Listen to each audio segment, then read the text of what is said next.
First, we'll start by creating a rough sketch using the Detail Oils brush. And to start, we're going to pick a dark charcoal gray color. I'm going to hold Shift so that I can draw straight lines. And I'm just going to draw a long rectangle here, which is going to be the boundary for the frame of the car. We're going to start by drawing the profile, or the side of the car, first. I'm going to go ahead and divide this rectangle up into thirds vertically.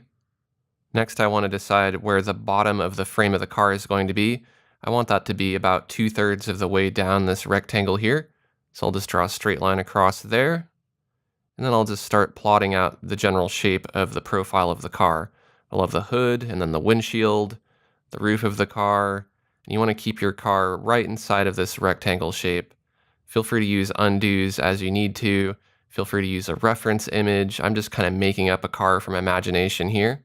I'm going to draw another horizontal guide that helps me plot out the horizontal line that connects the trunk to the front of the car. And again, I'm just kind of making this up as I go along, sketching a little bit, refining my sketch, and just building it up gradually.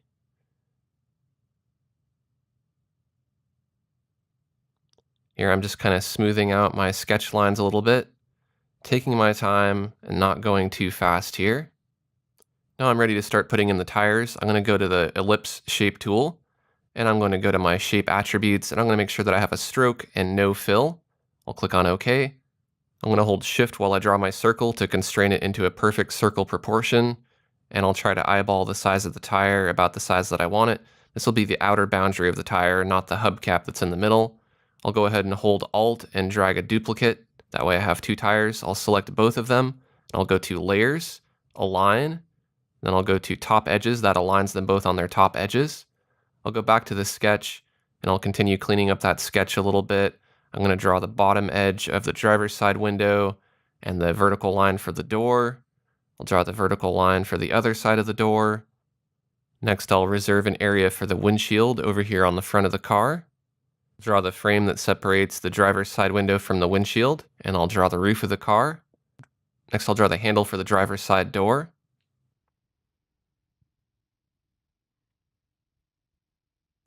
Next, I'll draw in the frame that separates the front window from the back side window, and I'll draw in the back windshield as well. Now I'm going to start to kind of curve this shape into a half arch, and now we can start adding in the hubcaps. I'm going to go to my oval layer that I drew, and I'm going to right-click on it and duplicate it.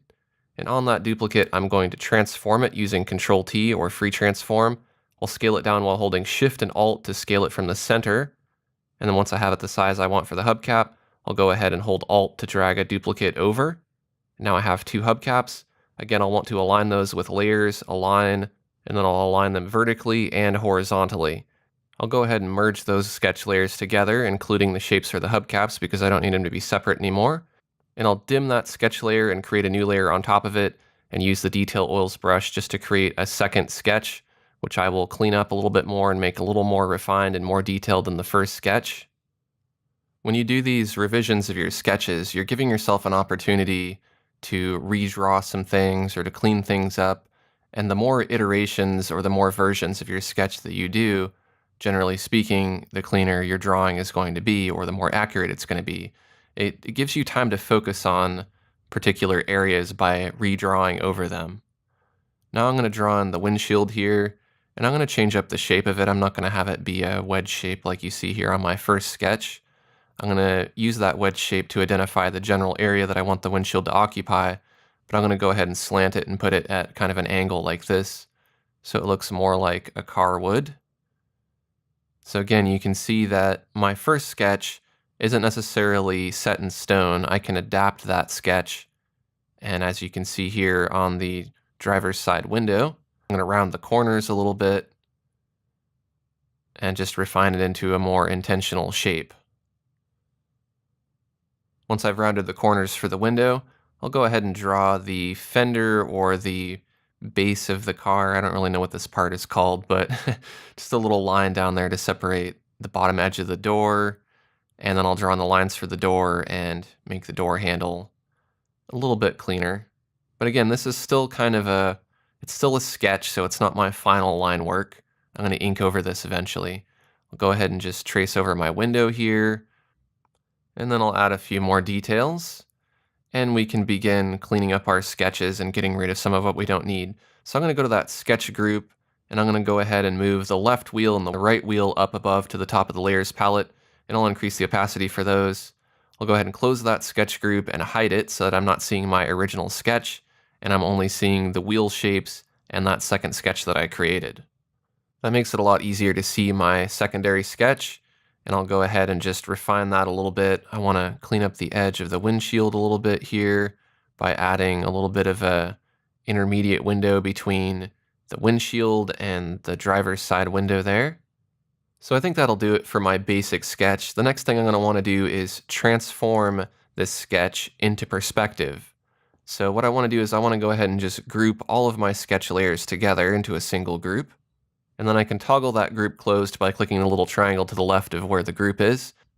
Now we can transform that entire group by going to Edit and then Free Transform, or you can hit Control-T on your keyboard. We'll select Perspective Distortion, and then I'll want to drag from this corner here to just drag this in and make it look like it's going into perspective, so it's moving away from us. And I'll click on the check to commit that transformation. Next, I'm going to go ahead and turn on the perspective guides. I'll go to the toolbar, click on the perspective guides tool, make sure it's on with the on button. You can turn the individual guides on and off using the buttons up at the top, or you can toggle through the different modes using the custom keyboard shortcut in my Corel Painter workspace, which is P. Up here at the top, I'm going to choose a 2-point general composition for the preset. That'll give us 2 vanishing points, one on the right and one on the left. You may need to zoom out to be able to see your vanishing points. You'll have to click back onto your perspective guides tool to re-enable the guides. And what I want to do is I want to drag from the center dot to reposition the guide. And I want to position that guide on the car and then use the outer 2 dots to rotate the guide on the axis. And I want to line it up to the bottom of the car and the roof of the car. Now for the vanishing point on the left, we'll have to use our imagination a little bit. So I want to touch this guide to the corner of the top of the roof of the car and to the bottom of the tire. And then I'll just kind of rotate it and just try to estimate the perspective on the other side. But what you want is basically the same effect that you did on the right, where it's kind of vanishing towards that point on the left. Next, I'm going to select the layer adjuster and hold Alt to drag a duplicate of my layer. Then I'll go ahead and transform that duplicate with Free Transform or Control-T. And I will hold Shift and scale it down so it doesn't squish. And I'll fit it within those 2 perspective guides, so the wheel and the roof are touching the guide just like they are on the right side. I'll go ahead and click the check to commit to that transformation. Next, I'll want to go ahead and dim the opacity of that sketch so that I can just barely see it. I'll create a new layer above both of those sketches. I want to go ahead and toggle through my different perspective guide modes just to turn them off, so I'll hit P a few times on my keyboard. I'm still keeping my perspective drawing active, so whenever I draw, it's going to be locked into that perspective. I just won't see those green guides. And so what I'm going to do here is I'm just going to go ahead and connect the top edge of the roof to the top edge of the roof on the left side.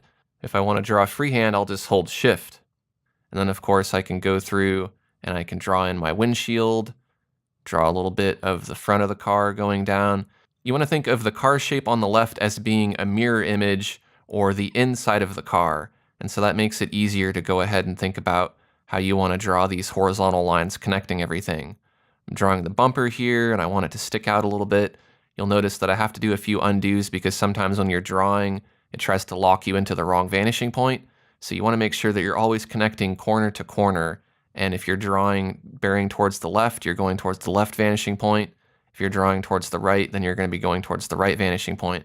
But that can vary from time to time. So just keep a good eye on what you're doing and make sure that you're using the correct vanishing point. If you're not, go ahead and erase and start over and make sure you get it right.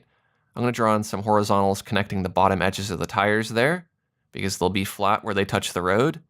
And then I'll just go ahead and estimate their width. If you're really concerned about these being perfect, you could use your shape tools for this, but I'm fine just sketching them in freehand. Go ahead and do my tire on this side, but basically I'm just trying to match that same curve. Now I can go ahead and add some width to the back tires as well. I'll go ahead and sketch that in and just try to estimate it. If you want to draw guides, you can connect the edge of the tire to the edge of the front tire, as you can see me doing here. So what I'm looking at is the intersecting point between those 2 guides that I drew earlier. That's where the edge of the tire will be. And that helps me keep the tires an even width from front to back. And you can use this trick all throughout your drawings to make sure that everything is aligned perfectly. I'll go ahead and draw on the top side of my windshield here by drawing a horizontal guide from one end to the other. And then what I'll want to do is focus on drawing some of the inside of the car. So just imagine what the inside of the car would look like. It'd be kind of a mirror image of the outside. So for the most part, you're just kind of tracing over what's there, because the inside of the window is the same as the outside of the window for the most part. So I'll draw in all my windows there, and then I'll also draw in the missing lines for my tire. I don't want to forget those. Now, just to make things easier to see while we're drawing the rest of the car, let's go ahead and hide that group of sketches for the interior or the far side of the car there.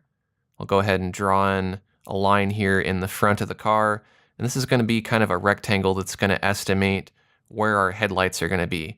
Now we want our headlights to be evenly spaced and we want them to be centered on the car, so what we'll do is we'll draw an X using straight line drawing mode across that box from corner to corner, and in the middle of that X is where the center is going to be.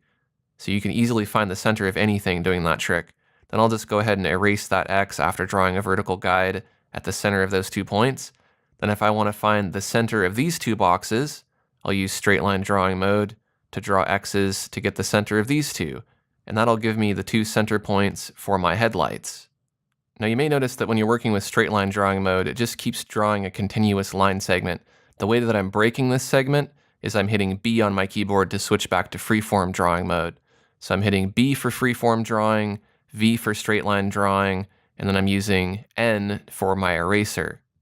Now I drew those X's on a separate layer, but you could just draw those on the same layer as your sketch.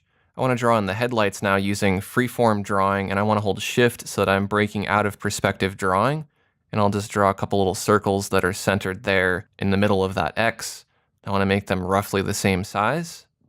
If you wanted to keep dividing these boxes so that you get smaller and smaller boxes to make your headlights absolutely the same size, you could do that, but I'm just going to freehand sketch them. I'll draw in a little hood ornament right in between the headlights, and then below that I'll draw in the license plate. Now we can go ahead and delete the sketch layers that we're not using, and then merge all of our active sketch layers down into a single layer by selecting them all using Shift, and then hitting Ctrl E to merge them into a single layer. Now we can go ahead and start cleaning up our guides by erasing any guides that we no longer need. I'm just going to switch to my eraser, and I'm going to go ahead and erase these guides. Erasing the guides makes it much easier to focus on the stuff that you want to be drawing. If there's too many guides in the way, it gets kind of distracting and confusing, so just remove anything that you feel is not necessary at this point. Once I've done that, I can continue adding in more details. For example, I want to draw the hatch for the front of the car, or the hood, whatever you want to call it. So I'll draw that in, make sure that's inset from the front of the car a little bit there. And then again, just try to kind of match it on the other side. If it's further away, it'll be a little bit more squished, so just keep that in mind. I'm going to draw the steering wheel now using freeform drawing mode, so I'll need to hold shift again, of course. And if the steering wheel's not perfect, I'll just kind of keep trying to sketch it. But again, this is just a loose sketch, and we will ink over this and clean it up if we need to later. Now I want to draw the rear view mirror, and I could draw an X on the roof of the car here or on the windshield to get the very center point, but I feel like I can just kind of freehand draw it in here to save a little bit of time. You only need to use those guides wherever you feel they're necessary. And for this, I feel like I can estimate the center of the car pretty well. I'll also draw in some quick windshield wipers and a gas cap and some blinkers on the front of the car. Next, I'm going to turn on Preserve Transparency on the sketch layer. I'm going to go ahead and fill that with kind of a cyan blue color, and I'll create a new layer above the sketch, and I will call that ink. And now we can start doing some inking. The ink brush that I'm going to use for this is the rough ink, but you could use the smooth scratch board or really any brush you want. I want kind of a rough, organic ink look, so I think the rough ink works pretty well. And I'll simply just go through and ink over my sketch. Now, just like I did earlier while I was doing iterations of my sketch, I'm going to use this as an opportunity to clean things up, so if I don't see that something's perfect in the sketch, I'll change the ink lines and make it the way I want. So anywhere where there's a straight line or anything that fits into perspective, I'm going to take advantage of my perspective drawing. So I'm just kind of drawing while that's turned on, and then if I want to draw something freeform, I'll just hold shift, and that breaks me out of that perspective drawing mode. I could also use my straight line drawing mode if I wanted to for some of these lines, but just use that to your advantage. That'll help you get the straight lines much easier than trying to draw them freehand. And then for the curves and things like that, you'll just have to practice drawing freehand. But you don't have to draw everything in a single continuous line. You can break it up into different segments of lines. You'll notice here I'm going kind of against my sketch, and I'm having that bumper cover my tire a little bit because I'm going to have some wheel wells on my tire eventually. And you'll notice that I'm not afraid to use my undos, that most of the time I'm drawing out of perspective, and I can see that I'm going out of perspective. It looks totally wrong to my eye, and so I know to do an undo and then just try again. And sometimes the trick is to draw kind of up or to draw kind of down at an angle, and sometimes that'll put it into the right perspective. Sometimes you just end up with an angle that's really hard to see that you've drawn it incorrectly, and you might not see it until later, but honestly, those angles are so tight sometimes and so close that most people probably won't notice. So that's something to keep in mind when you're doing your inking here. And you'll notice that I'm being kind of slow. I'm not drawing too fast in some areas. I want to keep my hand as steady as I can. This is something that comes with practice, so you do have to practice a lot to be able to have a steady hand. You can use the smoothing or the damping feature for your brush. I'm using Corel Painter 2015. This is something that I recorded a little while ago, and now Corel Painter 2017 is out, so up in the top properties bar, you should be able to see an option for damping, which will make your brush a little bit more stable when you're drawing with it, and that'll make it easier to draw these ink lines without them getting too crazy and out of control. But you can see I'm very carefully following my sketch. I don't want to be sloppy about this because I want my ink to be looking nicer than my sketch, and I want it to be nice and clean. So again, I'm going to try to pay careful attention when I'm painting here. I'll go ahead and indicate the curved corner edge of the roof of the car and the windshield. And then now I want to start adding a few overlapping details. I'll hide my sketch layer since I don't need that anymore. I want the fender to overlap the tire a little bit, so I'll just erase and draw it so it just comes in front of it just a little bit. You can draw it in and erase it, or erase it and draw it, whichever order you want. Now I'm going to go ahead and draw the wheel wells here. The wheels will kind of be sunken into this part of the car, which overlaps the tire a little bit. So I'll indicate that on the front and the back tires. I'm going to continue that wheel well line down so it intersects with the fender at the base of the car there. Then I'll just clean up that little bit of a line there. That gives it a nice stylistic effect. Now I'm noticing that I made a mistake here. For some reason I'm having the fender overlap the back side of the tire when the tire should be overlapping the fender since it's in front, and at that particular angle you wouldn't be able to see the fender, so I've gone ahead and corrected that. And I think I want my wheel well in the front to be closer to the wheel well in the back. I'm going to have it do that sloping thing again. So I'll just erase some of the fender there, clean up my tire. I'm going to erase that little bit of fender there, and I'll just have it slope down very similar to how it did on the back side. And I'll just go through here and add in a few little smaller details to the edge of the fender and the sloping wheel wells on the tires, just to clean it up a bit. Also the inside of the tire on the far side of the car, I'll go ahead and add that in a little bit. And just so I'm not guessing, I'm going to bring back my sketch so I can see exactly where that should be. I'm also going to draw this on the license plate. Draw this is the name of the series in which I feature the original of this, which is sped up a lot more, but you get to see the longer version here on Patreon. Now I think I'm done with the sketch, so I'll just go ahead and trash that to get rid of it, and I'll save a copy of my work. And then now I'm going to create a new layer beneath the ink, and we can start adding layers of color in here. I'm going to keep the ink as line art on top of the color. So let's go ahead and do our first color on a layer. That can just be the body of the car. Then we'll create a few layers above that, and we'll just give them names based on each overlapping object, like the tires can be a layer. And if we want to be specific, they can either be the front tires or the tires on the sides. I'm going to call it tire sides, and then I'll have tire treads. So there's the side of the tire, and then there's the part of the tire that touches the ground. Those are two different layers. I'll make a layer for the hubcaps. I'll make a layer for the glass. Maybe we'll make this glass outer. These will be the outer things like windows and things like that. We'll have the glass inner, that'll be the inner glass or the far side of the car. And then we'll make a layer for inner, that'll be the interior of the car or the inside of the car frame itself. Maybe we'll just call this interior rather than inner. Create another new layer. And for this layer, we can make this the steering wheel and the mirror. And you can just continue adding layers for each part of your car. Now, I do this for nearly every kind of painting that I make because for me, it's easier just to have all these layers. That way, if I want to change just one element of a painting, I can work on just that layer and make changes to just that layer rather than having to repaint a whole section of the artwork. And it's really just more efficient for me. Some people like layers, some people don't. It's really up to you, but I think once you try using layers in this way, you'll see the value in them. So I added layers for lights and the fenders and all that stuff. I'm going to make my layers palette bigger. I'm going to select all my layers using Shift, and I'm going to group them with Control G into a group called Color. I left the ink outside of that group, and it stays on top of the color so that it covers the color. Now if we toggle that little triangle down to look inside the group, we can drag these layers to rearrange them. We want to arrange them in a logical way to where the objects that are in the background are at the bottom of the layers palette, and the objects that are in the foreground are at the top of the layers palette. That'll just make it more natural when we're working on the layers, and then that way you don't have to worry about painting too much because the layers that are getting covered up by other layers above them can just be painted in partially rather than spending a lot of time painting in stuff that's going to get covered up. So I'm going to select a color for one of my layers. Let's try the glass outer. I want to go ahead and just disable perspective guided drawing this time so that I'm just drawing free form. And I'll go ahead and just fill in my glass here. If I need to use my eraser, I can switch to N to erase, hit B to go back to my brush, and I can continue painting. I'm just going to focus painting right along the edges because the edges are really the most important part. That's where you want to make sure that you're not painting over the edge and that you're getting right up against that black there.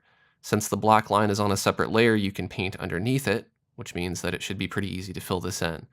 And once I've painted along all the edges here, I can do a handy trick where I just switch to my paint bucket.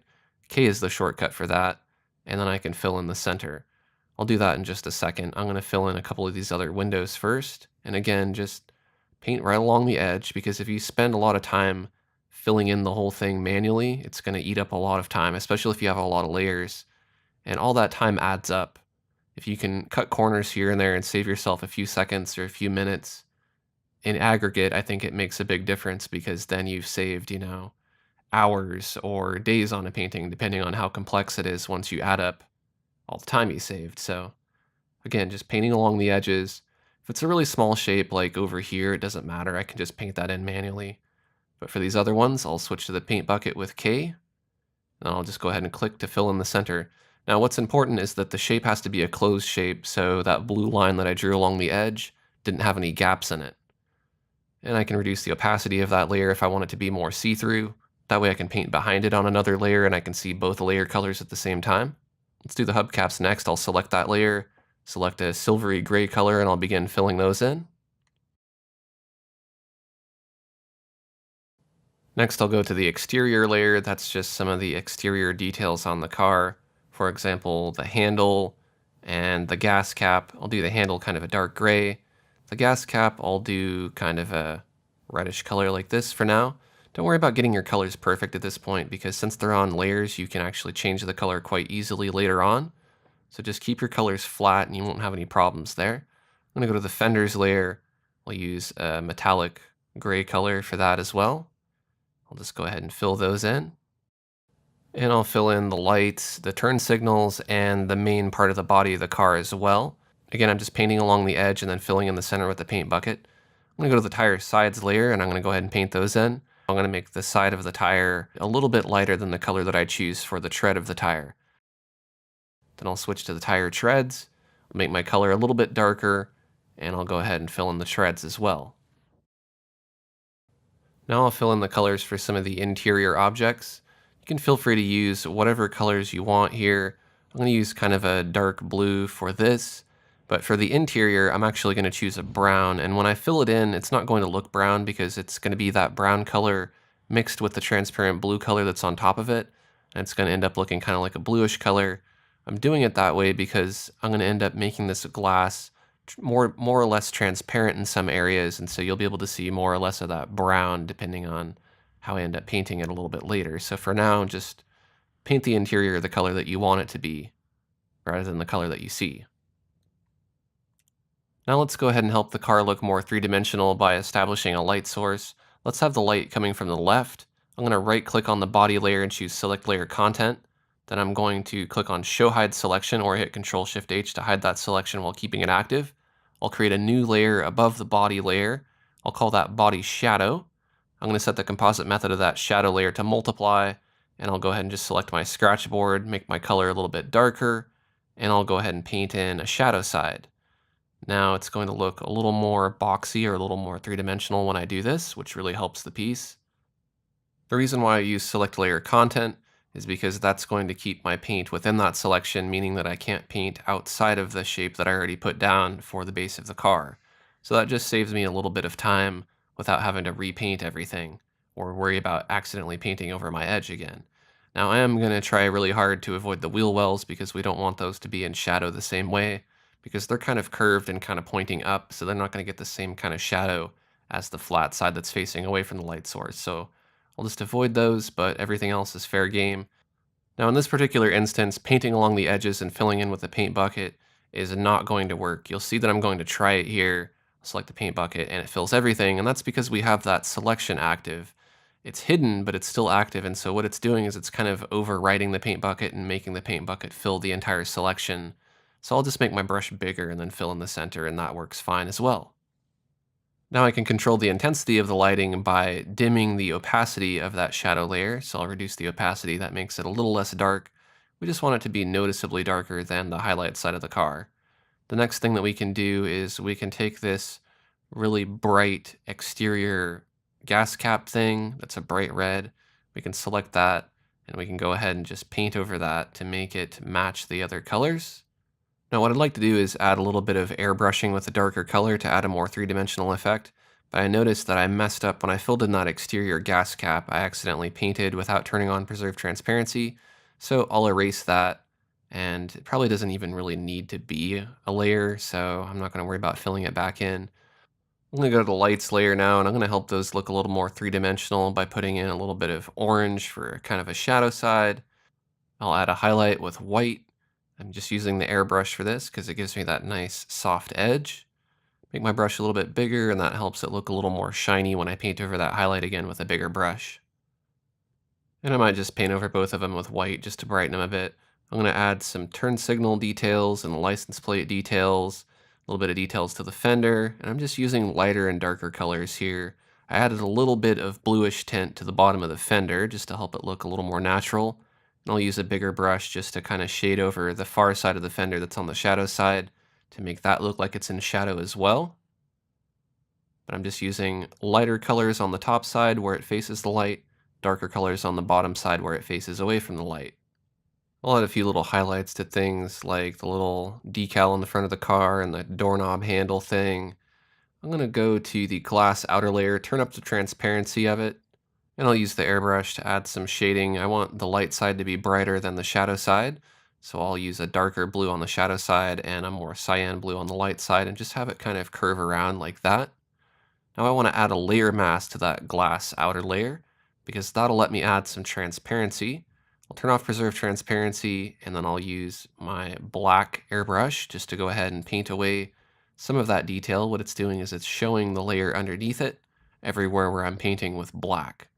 And it just looks like white right now, like it's lightening it, but that's because the background is white. So if I add gray to the background on the canvas layer, you can see that it's more apparent. If I change that to a kind of orangish peach color, that shows through. I'm going to go back to the glass outer layer, click on the mask, and I'll continue masking a little bit. Now I want to do a little bit of work on the tire tread, so I'll select the tire tread layer, turn on Preserve Transparency, select the digital airbrush and a darker blue, and I'll darken the bottom side of the tire tread and where it's getting overlapped by the car as well. Now over here on this tire, since I combined that tire layer with the background tire, I need to quickly select the background tire first and go ahead and just cut that, and I'm going to paste it on its own layer. That way I can paint separately. I'll call it tread background and I'll move it below the tire's tread. Now I can go back to my tires tread layer and I can go ahead and shade that without worrying about painting over anything else. I'll just add some darker colors to the shadow areas that helps them look more three-dimensional. Now let's go to the ink layer, and our ink doesn't just have to be black. We can actually make it any color we want. And I think in some areas it might look kind of nice if we make it kind of a dark red color, like right here on the crack of the hood. Just go ahead and just paint right over that. I have preserved transparency on, so I can't paint outside of that ink line. I'm going to select another color that's a little bit darker, kind of a darker red, that's darker than the two reds that I'm using on the shadow and highlight side. That way it stands out. I'll just paint over those areas. And the lines don't have to be solid. You could also use the airbrush if you want there to be kind of a gradient within the lines. For example, here on the door, I'm having it fade from dark red down to black. I think that looks kind of cool on the wheel wells also, so I'll do it there. On the light side, I'll have it lighter. On the dark side, I'll have it darker.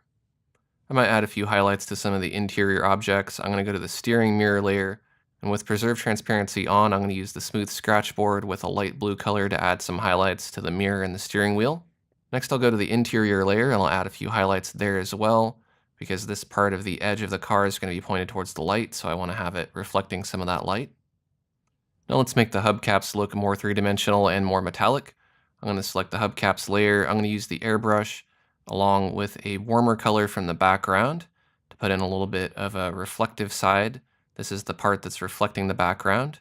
And then on the inner side, I can go ahead and just make that just a bit darker because it'll be in shadow. Then I want to reflect in some of the tire color on the opposite side, make that color a bit lighter and a bit brighter, and put in a little bit of a center highlight area there to help it look more rounded. And I'll pick a really bright white and I'll put in a nice reflection, reflected. Maybe this will be a secondary light that's kind of off to the side, and that helps it look kind of dome-shaped or spherical. On the opposite edge and the bottom left, I can add a little bit of an edge highlight too, just to help it kind of pop out and look more metallic. And I can add a little bit of a dark blue shadow on the shadow side, and that really helps them pop out. Now earlier I painted the sides of the tires kind of a light color, and really that doesn't make any sense because they need to be darker if they're on the shadow side, so I'm going to add a darker blue just to paint over those.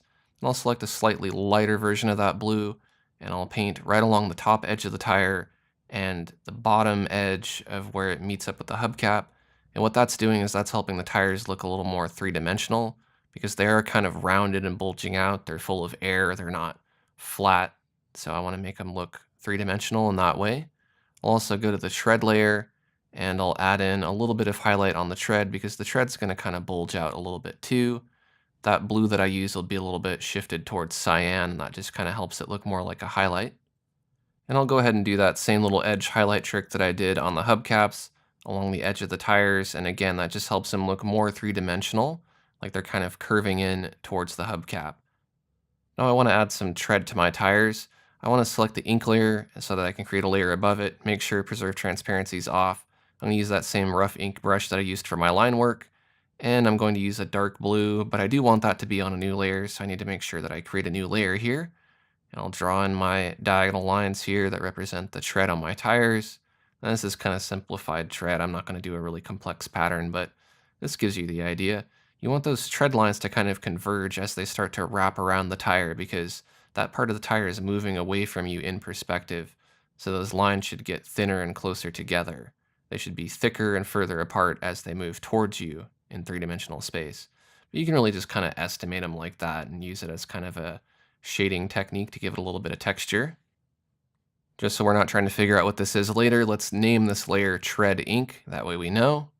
Now I want to add some highlights to the body. I'm going to select the body layer, choose Select Layer Content, and then Show Hide Selection. Create a new layer above the body. Call that Body Highlights. That way we can paint them on a separate layer while keeping them within that selection.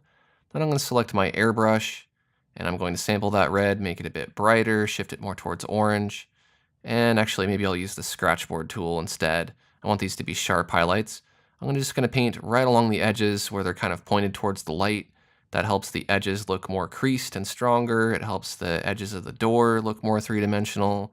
We'll use a slightly darker red for the highlights on the shadow side here.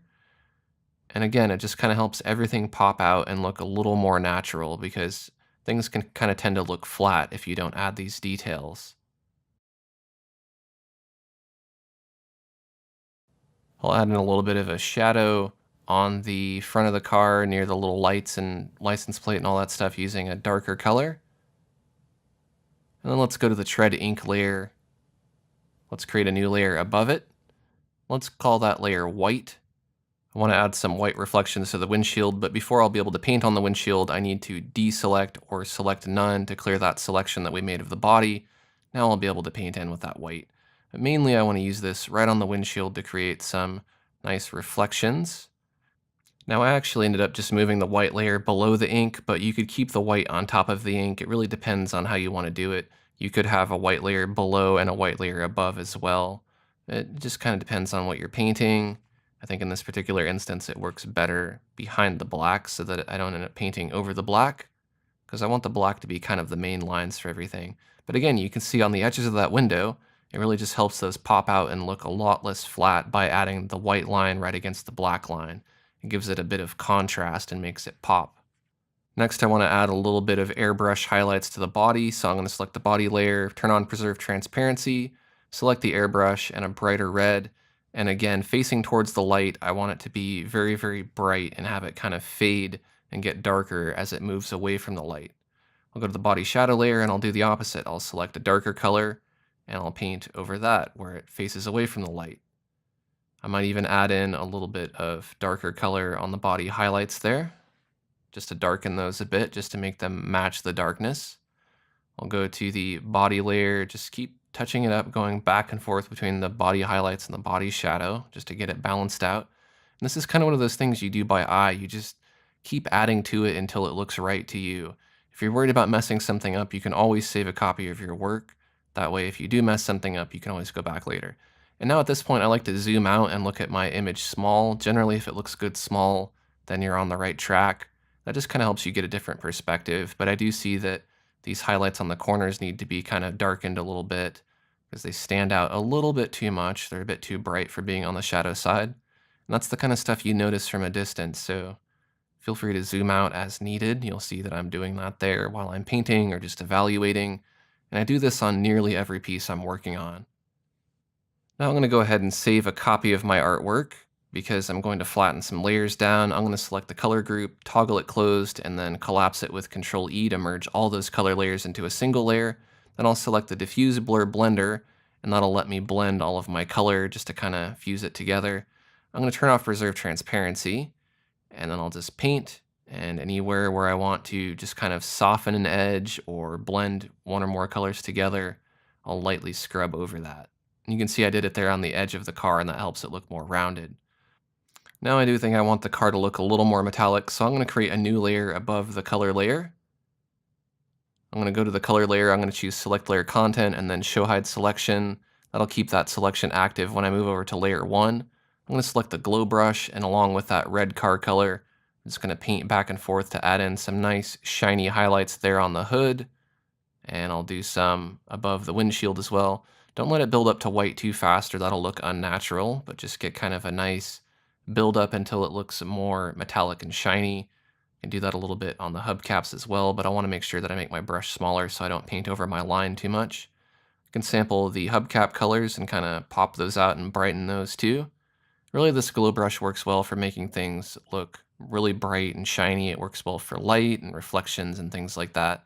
So you'll see that here and there, I'm putting some of those details in.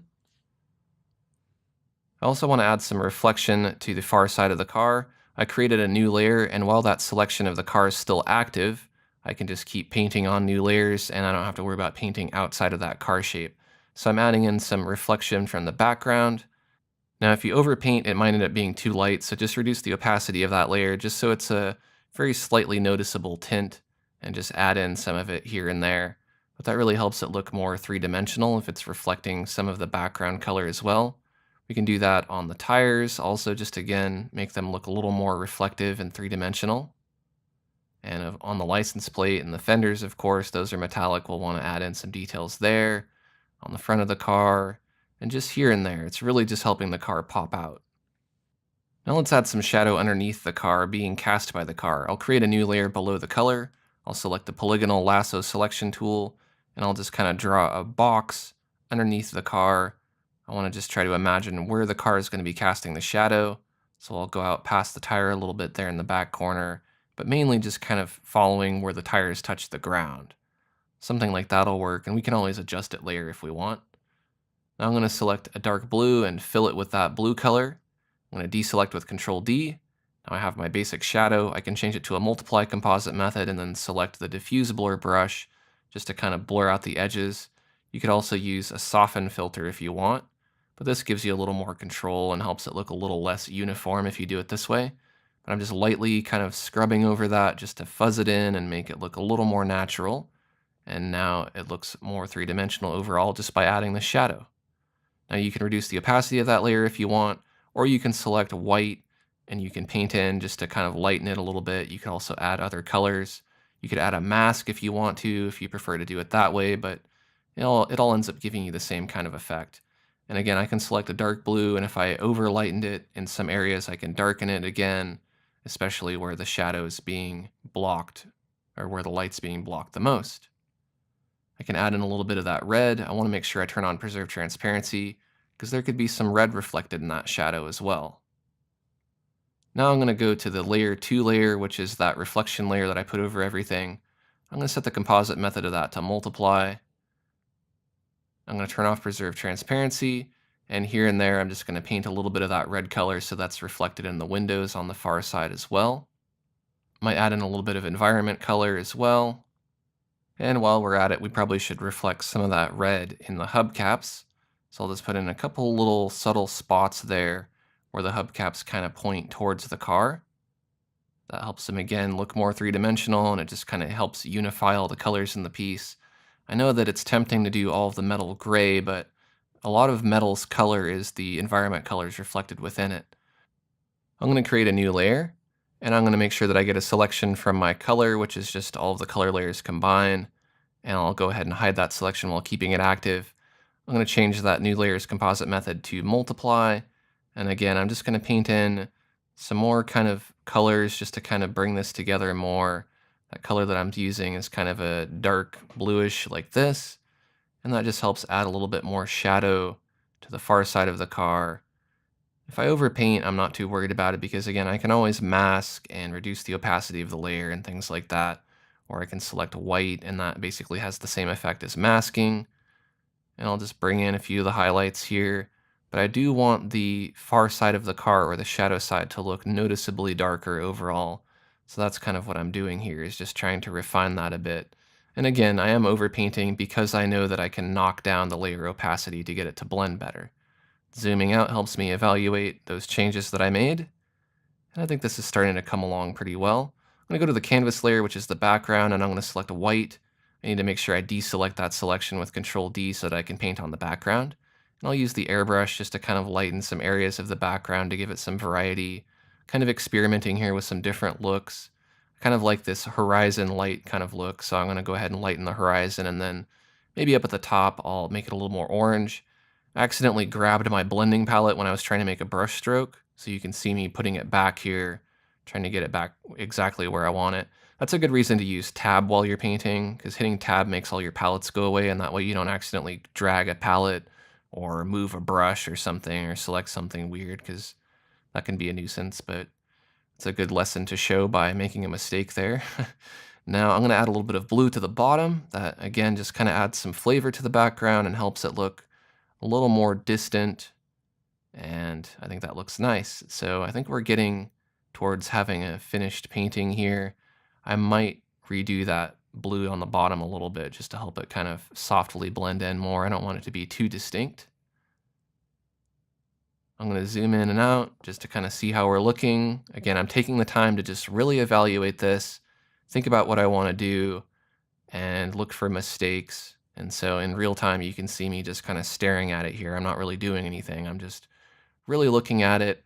I could cut this part out, but I really want to emphasize how much time I spend just looking at something. And it's not like I'm going to spend an hour looking at this because this is a relatively simple painting, but something that's more detailed or more realistic or more complex that I'm doing, like let's say a portrait, for instance, I will spend a good amount of time just looking at that. I'll put it up on my big screen and I'll sit back and maybe I'll eat lunch or take a break or something and just stare at it for 10, 15, 30 minutes and just really, really, really try to look for mistakes.